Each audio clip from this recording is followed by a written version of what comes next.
Bagir memulai tausiahnya, memulai daurahnya dengan memuji kepada Allah yang telah memberikan kita taufik untuk dapat belajar tentang adab-adabnya baginda Nabi besar Muhammad sallallahu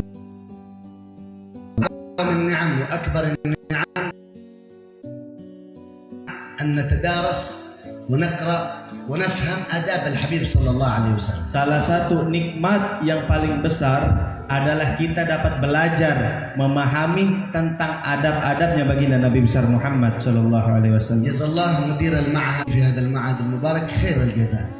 Kemudian beliau mengucapkan banyak-banyak terima kasih kepada Mudirul Mahad, kepada seluruh keluarga Pondok Pesantren Darus Syafaah.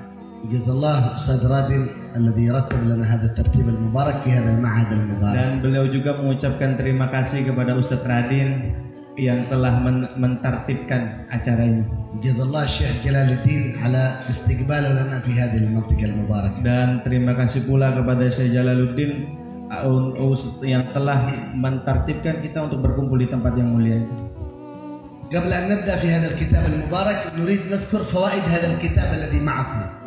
Ini sebelum kita membahas ini kitab, beliau ingin menyebutkan faidah-faidah yang berada di dalam ini kitab. الفقير ألفت هذا الكتاب في أول موسم كورونا. Beliau mengarang kitab Bin Adabin Nabawi ini dari awal corona. Ini permulaan corona beliau mengarang kitab ini. كانت المجالس مغلقة والمساجد مغلقة والمعاهد مغلقة. الفقير معتكف على تأليف 17 كتاب. Yang dimana ketika awal corona tersebut pondok pesantren pada tutup, majelis-majelis pada tutup, pengajian-pengajian pada tutup, beliau di waktu yang sesingkat itu dapat mengarang 17 kitab. من هذه الكتب هذا الكتاب من الأدب. Dan salah satunya adalah kitab Min Adabin Nabawi. ألفته بالواتساب بعدين واحد من الطلاب يترجمه لنا. Yang pertama kali beliau mengarangnya itu beliau tulis di WhatsApp, di WA, langsung ada salah satu daripada santri yang menulis di komputer langsung jadikan kitab. فوائد هذا الكتاب. Dan di antara daripada faidah-faidah ini kitab, اكتبوا هذه الفوائد. tulis ini faidah. فوائد في الدنيا. Ya, ini yang pertama ini faidah-faidah yang ada di dunia. وفوائد في القبر. Yang kedua, faidah-faidah yang ketika nanti di alam kubur. وفوائد في الآخرة. Dan yang ketiga, ini faidah-faidah yang nanti ketika kita dapatkan di akhirat. فوائد الدنيا. Faidah-faidah yang akan kita dapatkan di dunia. من حافظ على هذه الآداب الموجودة في هذا الكتاب كل يوم بتعظيم بمحبة، شرطين تعظيم ومحبة، إلا وسع الله له في رزقه. يقين هذا. Yang pertama, apabila seseorang mengamalkan ini kitab, memahami ini kitab, mengamalkan setiap hari, syaratnya dua, dengan cinta, dengan takzim dan dengan cinta, maka Allah akan meluaskan rezekinya. Yakin, harus kita yakin. الفائدة الثانية. Faidah yang kedua, من حافظ على هذه الآداب كل يوم يستمر على هذه الآداب الموجودة عندكم في الكتاب يحفظه الله من جميع البلاء والوباء والكورونا وغيره. Dan yang kedua yang akan kita dapatkan di dunia, faidah yang kedua, siapa orang yang menjaga ini kitab, maksudnya menjaga adab-adab yang di dalam ini kitab, maka itu orang akan dijaga dari setiap bala. Salah satunya adalah corona. الثالث. Yang ketiga, أسباب رؤية النبي محمد صلى الله عليه وسلم عليه وعلى خمسة. Dan salah satu sebab daripada sebab-sebab melihat Nabi ada 5 sebab.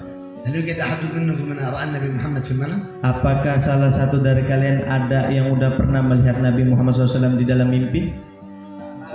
الذي رأى النبي محمد يقوم. Yang udah pernah melihat Nabi di dalam mimpi berdiri. إذا في حضرموت عندنا لا يسمى طالب العلم حتى يرى النبي محمد في المنام. Di Hadramut sana belum dikatakan sebagai santri kalau dia belum melihat Nabi Muhammad SAW. حبيب عبد الله بن عمر الشاطري شيخ مشايخنا يقول 3 أيام تجلس في الرباط ترين لا ترى النبي محمد اخرج أنت ليس طالب علم. Al-Habib Abdullah Asyatiri beliau pernah berkata kepada santri-santrinya, kalian nih yang 3 hari duduk di ribat ini, di pondok ini, belum melihat, belum bermimpi bertemu Nabi, keluar dari pondok ini, kalian bukan santri. كم لكم في هذا المعهد المبارك؟ كم أيام أنتم في هذا المعهد المبارك؟ Udah berapa lama kalian di pondok ini? Berapa hari di pondok ini? كم أشهر؟ Berapa bulan? كم سنوات؟ Berapa tahun? لماذا لا تسأل نفسك لماذا لا أرى النبي محمد؟ Kenapa kita tidak introspeksi diri kita? Tanya kepada diri kita, kenapa kita selama itu belum pernah bermimpi bertemu dengan Nabi Muhammad SAW? انتبهوا يأتي عزرائيل يأخذ روحك ملك الموت وأنت لم ترى النبي محمد في الدنيا. Hati-hati, sangat bahaya ketika Israel mencabut nyawa kita sedangkan kita belum sama sekali bermimpi bertemu dengan Nabi Muhammad SAW. علامة السعادة في الآخرة رؤية النبي محمد في الدنيا. Salah satu ciri daripada bahagia di akhirat adalah bermimpi bertemu dengan Nabi Muhammad SAW di dunia. أذكر لكم مثال. Beliau ingin memberikan satu contoh. عندنا في تريم واحد ليس من العلماء ولا من الفقهاء ولا لكن يشتغل في الأرض يزرع في الأرض. Yakni ada seseorang di Tarim, beliau bukan seseorang tersebut bukan dari golongan orang alim, bukan ulama, bukan wali, beliau sibuk dengan dunia. لكن عمره 70 سنة. Umurnya 70 tahun. من حين عمره 15 سنة إلى 70 سنة كل أسبوع يرى النبي محمد 3 مرات. Akan tetapi dimulai dari umurnya 15 tahun sampai 70 tahun itu setiap seminggu yakni 3 kali bertemu dengan Nabi Muhammad SAW. 3 مرات في كل أسبوع يقين. Setiap satu minggu itu bermimpi bertemu Nabi 3 kali. مرت عليه سنة. مرت أيام كثيرة. yakni beberapa hari kemudian سبحان الله في أسبوع من الأسابيع لم يأتي النبي محمد إليه صلى الله عليه وسلم. itu orang tidak, kan biasanya seminggu 3 kali bertemu Nabi, akan tetapi beberapa minggu ini tidak bertemu dengan Nabi Muhammad أسبوع SAW. واحد فقط. yakni selama seminggu itu tidak bertemu dengan Nabi Muhammad SAW. يبكي ويصيح حتى أولاده وزوجته يسمعون صوته فوق في الغرفة فوق وهو يبكي ويصيح. Sampai-sampai itu orang menangis, itu orang bersedih. Sampai-sampai keluarganya saking kencangnya suara tangisannya, itu keluarganya mendengar suara tangisannya. Karena kenapa? Karena tidak bertemu dengan Nabi Muhammad SAW. زوجته وأولاده إلى فوق. لماذا تبكي؟ رسول الله لم يأتي هذا الأسبوع لي. Istrinya, anak-anaknya langsung menuju kamar itu orang dan ditanya, kenapa? Ada apa kamu menangis? Maka itu orang berkata, di minggu ini saya belum bermimpi dengan Nabi Muhammad SAW. نحن هنا كم أيام بكينا شوق إلى النبي محمد.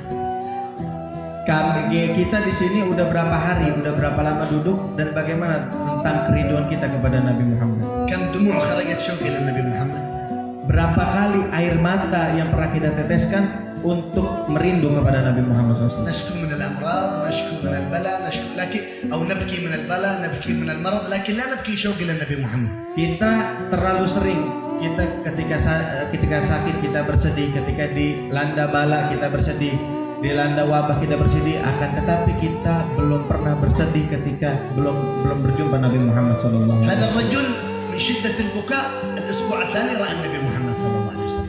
Ketika ini orang telah nangis sejadi-jadinya, minggu depan bermimpi dengan Nabi Muhammad SAW. ويحتضن النبي صلى الله عليه وسلم Dan Nabi Muhammad memeluk itu orang. ويقبل يد النبي محمد صلى الله عليه وسلم. Dan itu orang mencium tangan Nabi Muhammad SAW. ويبكي أمام النبي صلى الله عليه وسلم. Dan itu orang menangis di hadapan Nabi Muhammad SAW. يقول يا رسول الله أين أنت الأسبوع الماضي؟ الأسبوع هذا أين أنت؟ أنا مشتاق يا رسول الله أين أنت؟ ويبكي.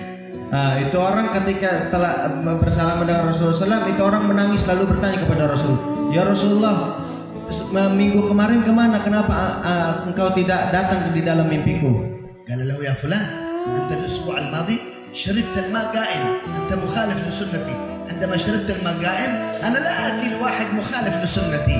Yang dimana lalu dijawab oleh Rasulullah SAW, wahai fulan, apakah kamu ingat ketika minggu kemarin kamu minum air, kamu minum dengan berdiri, dan sedangkan minum dengan cara berdiri tersebut adalah mukhalif, yakni bertentangan dengan sunnahku, dan orang yang bertentangan dengan sunnahku, aku tidak akan datang ke dalam mimpinya. نحن كم سنة نتركها؟ Dan introspeksi diri kita, berapa banyak sunnah yang kita tinggalkan, كم آداب نتركها؟ dan introspeksi diri kita, berapa adab Nabi yang